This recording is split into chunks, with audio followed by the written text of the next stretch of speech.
Welcome to a bonus edition of Behind the Mic with AudioFile magazine.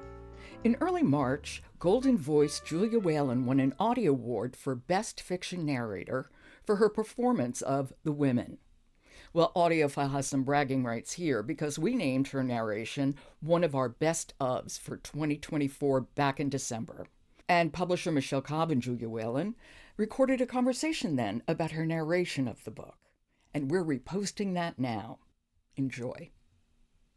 Hi, Julia. Hi, Michelle.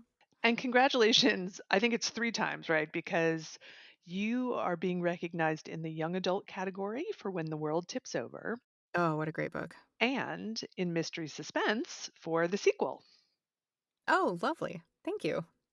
And I just actually talked about the sequel on a previous episode of Behind the Mic, so I won't give anything away. And I tried not to give anything away when I talked about the sequel.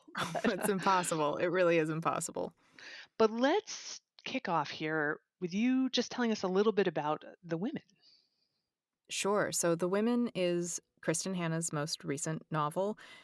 It is about Frankie McGrath, who comes from a pretty upper-class Navy family on Coronado Island, whose brother goes off to Vietnam in the early stages of the Vietnam War and promptly does not make it back. And Frankie, in her grief and in her desire to be accepted by her father and to feel like she's doing something, signs up as an army nurse to go to Vietnam. And she is not prepared, not even a little bit, to handle what she encounters there. And the first half of the novel is set in Vietnam, and we see the world through her eyes as she becomes a woman and also learns a lot about the war and the politics surrounding the war, but nothing prepares her then to come back from Vietnam. And she comes home, and the second half of the novel is about her very rocky re-entry. Now, you've actually narrated a number of Kristen Hanna's audiobooks. So I'm curious, what is it like to record multiple works by the same author? It's a good question. I think it's different for each author. In Kristen's case, I know that I'm signing up for an emotional beating. I'm always prepared for that.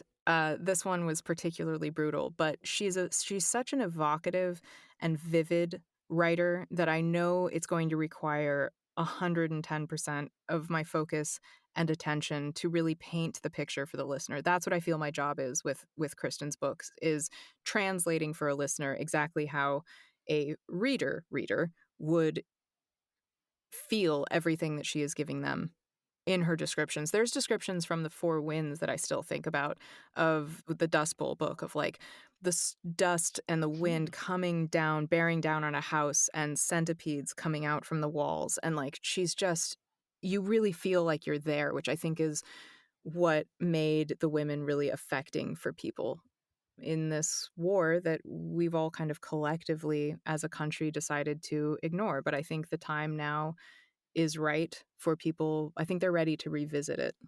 And you talk about this intense emotional performance that you have to give to match the words. So I'm curious, how do you mentally prepare for that? And then how do you decompress when you leave the booth each day? I have not figured it out yet. When I'm doing it, it's actually, have a very long acting background, and I'm pretty good at being able to, dissever what I'm feeling from what I'm performing necessarily, but there is an emotional toll that I think lives in the body. I used to say this when I was doing on camera, that even though I would be crying in a scene repeatedly, right? And it'd take hours to film and I would just be crying, but I wasn't emotionally distraught, but your body certainly feels the result of those tears, and you have a headache and you're stuffy and your throat hurts, and like that can be very much, I think, how this feels. Like the body feels what you've been through, even if I'm able to kind of put up that acting wall. But it's just exhausting work. It's just very, very tiring. So do you like watch hours of television afterwards or meditate? Yeah, like I said, I right now, God, I'm so bad at this. I don't take the time to I don't like to talk, and I watch like Great British Baking Show. Nice. Yeah. where everything is lovely and people are, like, sprinkling powdered sugar on gingerbread houses, and it's Well, perfect. we appreciate you putting in the emotional, beating really for our Thank benefit. you. But Thank you, you're so welcome. so obviously, this book meant a lot to you. I'm curious what has really stayed with you about recording it. I've actually done a few events with Kristen around this book. The night before her launch, I wanna say, we did an event in Orange County together, and it was a huge performing arts center. It was like a 1,400 person venue, and in the audience, someone stood up to ask a question and said, "I just think you should know that up there are 4 Vietnam nurses in the audience." Mm. And Kristen and I both just, like, stood up, looked at them, started clapping, and then just immediately started crying. Oh, In these events that we've done periodically, someone has a story. There's always a story. Like I said, this is a war that is so underexamined in the American psyche, and it's really giving permission. This book has given permission for people who lived through it particularly to, I think, finally process some of what they have been repressing, not to mention the younger generations who know nothing about it. This might be their first glimpse into it, but to watch everyone stand up and tell their stories and talk about the POW, their best friend's dad who was a POW who just never came home, and it's been an I don't know how she's done it because I have a very hard time being with her mm. at these things and watching people process this kind of communal grief in real time. So it's a book that continues to live with me because it's something that I think just keeps resonating with people and they wanna talk about it, and so they just keep reaching out, and I think she did such an incredible job also of taking that character of Frankie through I think it's a 12 or 15-year span, but that time in American history is like 4 different generations in one, and so you get this real sweeping sense of every type of different version of a woman you could be at that time, and Frankie kind of hits all of them. And so there's also this I think that's what stays with me is the evolution of that character as a performance now just lives in me. Well, I think we should thank you for taking some of that emotional burden for us Oh, well, let's as not women, overstate things. as women are wont to do. So, Yeah, exactly.